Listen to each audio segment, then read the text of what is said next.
Kaya madali po magawa. Kaysa doon sa sinasabi ng mga tao, yung definition ng mga tao ng pagiging sakdal. Mahirap gawin po yung definition ng tao sa pagiging sakdal parang hindi ka na nagkakasala. Parang hindi ka na makakagawa ng ano pa mga... Nung ginawa ng Diyos si Eva at si Adan, hindi ba perfecto? Di ba? Sino ang tututol ng ginawa ng Diyos si Eva at si Adan hindi perfecto? Nung ginawa ng Diyos si Eva at si Adan, sila ay mga perfectong tao. Pero ang tanong, nahulog ba sila sa kasalanan? Opo. Ibig sabihin, yung pagiging sakdal ay hindi po kagaya ng definisyon ng iba na talagang hindi ka na makagagawa pa ng anumang pagkakasala.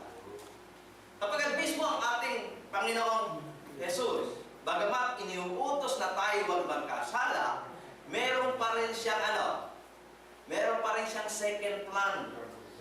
Alam natin kapag sinabi natin na ating Panginoong Kristo, huwag ka magkasala, gagawin natin ang lahat, huwag tayo magkasala.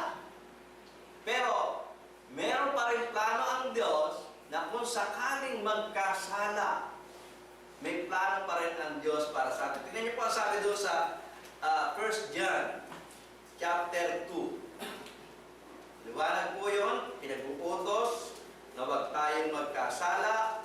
Pero makikita po natin dito sa sulat na ito, meron pa po siyang second plan kung sakaling mahulog tayo sa pagkakasala, bagamat nagsisikap tayong huwag magkasala sapagkat tayo ay nagpapakatuwid at nagpapakasakdal sa Kanya. Tingnan niyo po ang sabi ng banal na kasulatan. Mumunti kong mga anak, ang mga bagay nito isinusulat ko sa inyo upang kayo'y huwag magkasala. Gusto ba ng Diyos na huwag tayo magkasala? Opo, gusto ng Diyos. Ayaw ng Diyos na tayo ay magkasala. Pero gusto ng Diyos na tayo ay huwag magkasala. Utos sa atin yun.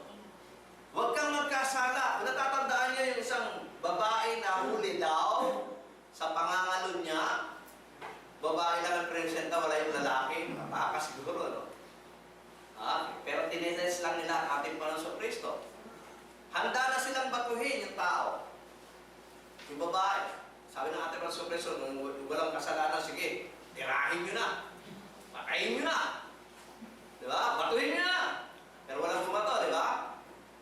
At sabi ng ating Panginoon Kristo, ako man, hindi hakatol sa iyo. At ang tagubilin ng ating Panginoon Kristo ng Kanya, huwag ka nang magkasala. Diba? Utos yun na pwede nating magawa. Utos yun na kaya nating gawin. Huwag tayong magkasala. Pero alam ng Diyos, sa pagsusumikap natin huwag magkasala, paminsan-minsan o kuminsan, tayo ay nagkakasala. Nagaya rin yun ang pagdadrive Ako nagdadrive. Ayoko nababangga ako.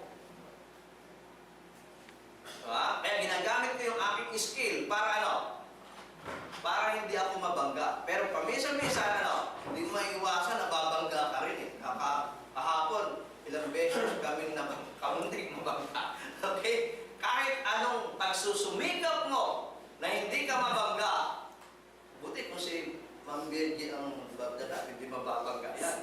Kasi hindi niya pinagawin. Okay?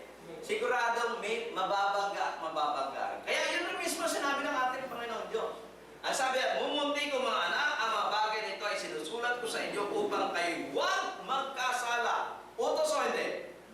Utos. Anong utos? Huwag magkasala. Ibig sabihin, ang bawat taong susunod sa Panginoon, hindi magkakasala, hindi niya gagawin ng kasalanan. Pero ang sabi ng Panginoon, at kung ang sino man ay magkasala. Kita niyan? Sa pagsusumikap mo na hindi ka magkasala, nagkasala ka, meron pa rin plan B ang Diyos para sa iyo. Ganon kakamahal ang Diyos. Merong second chance. At ang second chance ng Diyos, binigyan ka ng magaling na abogado. Ang sabi, at kung ang sino man ay magkasala, ay may tagapamagitan tayo sa Ama, si Jesus, ang matuwid. Ibig sabihin, si Jesus na sakdal, si Jesus na matuwid, siyang magiging ating abogado. Kasi sa Tagalog, sa English po niya, nasabi, "My little children, these things write I unto you, that ye sin not, and by any..." Ano yung sabi? "And if any man sin, we have an advocate." Yung salita pong advocate, lawyer, tagapagtanggol. Okay? We